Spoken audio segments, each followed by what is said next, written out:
Go out to the plant you have been afraid to cut. Find the stem you keep circling, the one you promise yourself you will propagate someday and never do, and take it between your fingers. Snip it clean, just below a node. Hold the bare end up to the light.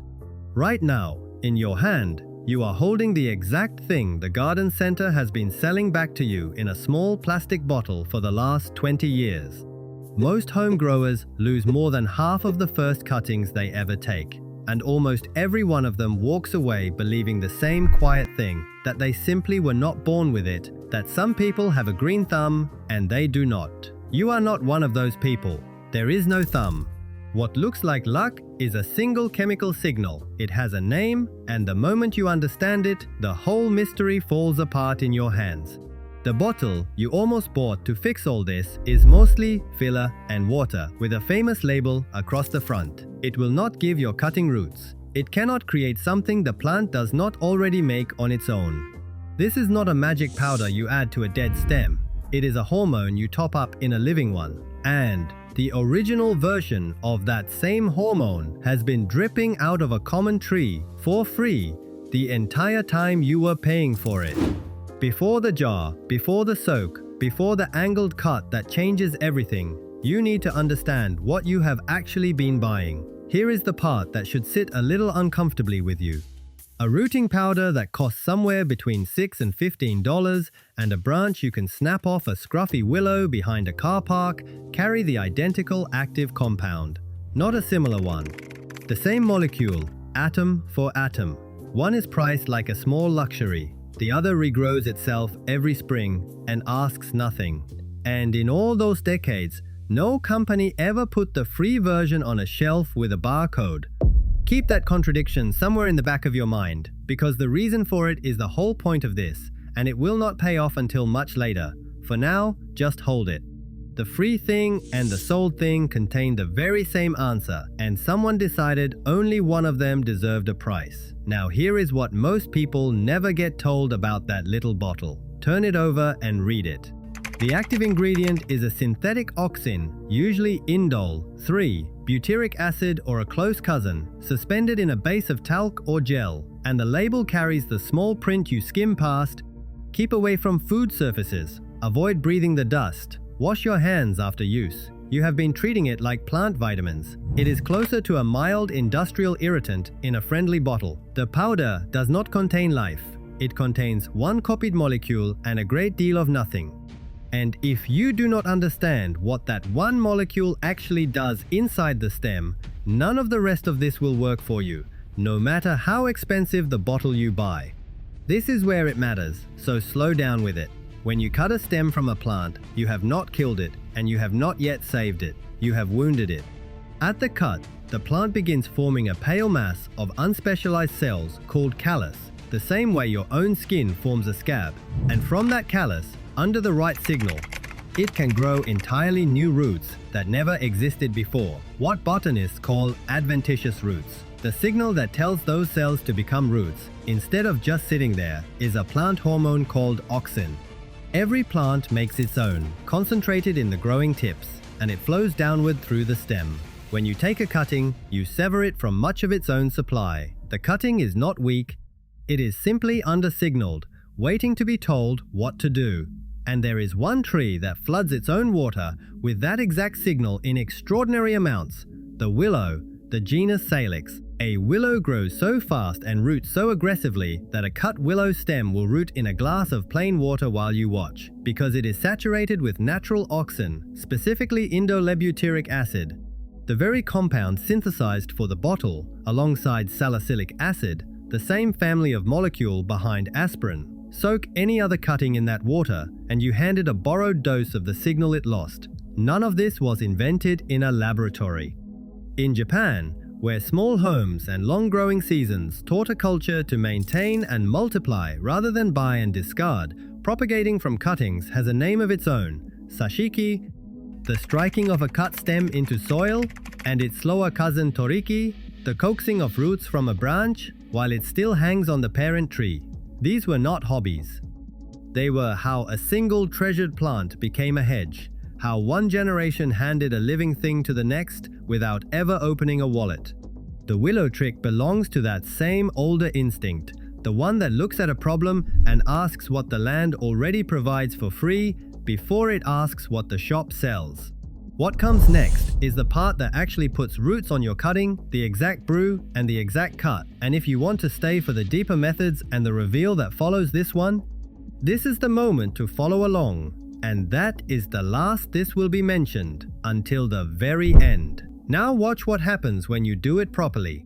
You want young willow growth, the thin green and reddish stems from this season, not the thick grey old wood, because the youngest growth carries the most hormone and steeps the fastest. Cut a good handful, strip the leaves, and slice the stems into short pieces a couple of inches long. The more cut ends you expose, the more compound bleeds into the water, and that is the reason for the chopping, not neatness. Drop them into a jar and cover with water.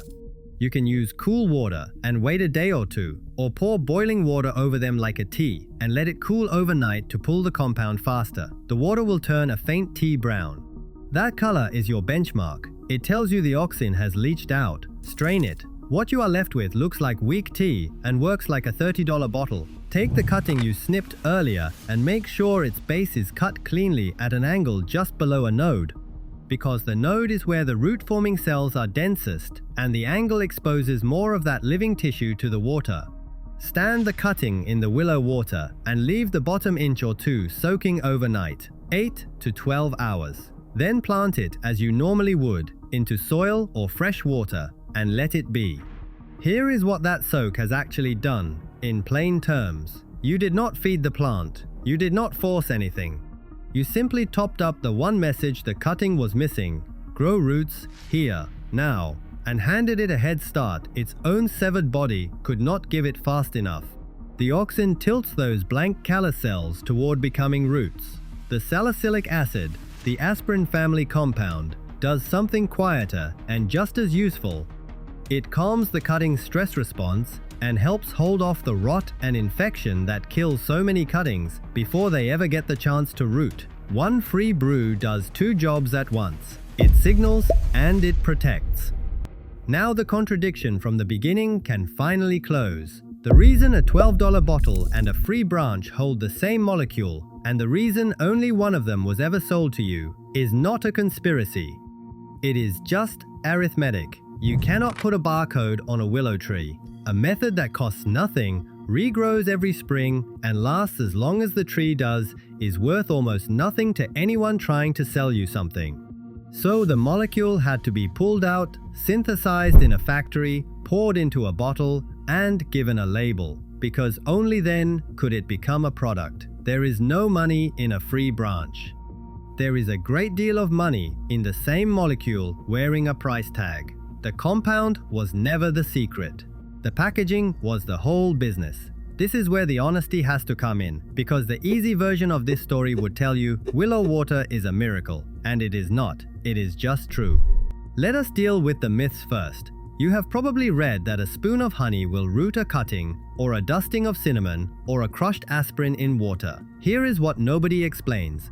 Honey and cinnamon do carry real antimicrobial properties, so they can help a cutting avoid rotting while it works, but they hold no auxin. They signal not a single root into being, and any rooting that happens under them was done by the plant's own hormone, not the honey. The aspirin advice is the most interesting, because aspirin is salicylic acid, which is genuinely one of the two useful things in willow water, so it can reduce stress and rot, but on its own, it is only doing half the job, the protecting half with none of the signaling. Willow water is the one cupboard method that brings both halves to the table at once, and that is not marketing, that is just which molecules are in the jar. Now the limit, the part the miracle version would never admit. Willow water improves your odds. It does not override biology. A cutting taken from fully hardened old wood, or taken badly out of season, or from a plant that simply does not propagate from stem cuttings at all, will still refuse, and no amount of willow water will argue with that. This raises your success rate. It does not promise it, and any source that swears otherwise is selling the same false certainty as the bottle. And one safety point that gets skipped far too often. Willow water is rich in salicylates. The aspirin compounds, which is exactly why it works, and exactly why you do not drink it. Do not let children or pets treat it as something to sip, and take care with it if you are sensitive to aspirin, the same way you would with the real thing. It is a garden preparation, not a tea. Treat it with a small respect you would give any real active compound, because that is what it is. And this is the thing that separates the grower who succeeds from the one who keeps failing and blaming a missing green thumb. It was never about effort. You can soak a cutting for a week and drown it. You can use thick old willow wood and brew something too weak to matter. You can pour in so much concentrated brew that the auxin tips past the point of helping and begins to inhibit the very roots it was meant to summon. Because more signal is not more roots, the right amount is. Precision is the whole craft. A clean angled cut just below a node, young green willow steeped until the water runs tea brown, an overnight soak and no longer, and patience while the callus forms before the roots ever show. Do those few things exactly, and the cutting you were afraid to take becomes the easiest plant you will ever own. Because that is the quiet truth underneath all of this, the one worth keeping long after the willow water is gone. The grower who buys is starting over forever. The grower who propagates never starts over at all. One pays again every season for what the other learned to make for free from a tree most people walk straight past.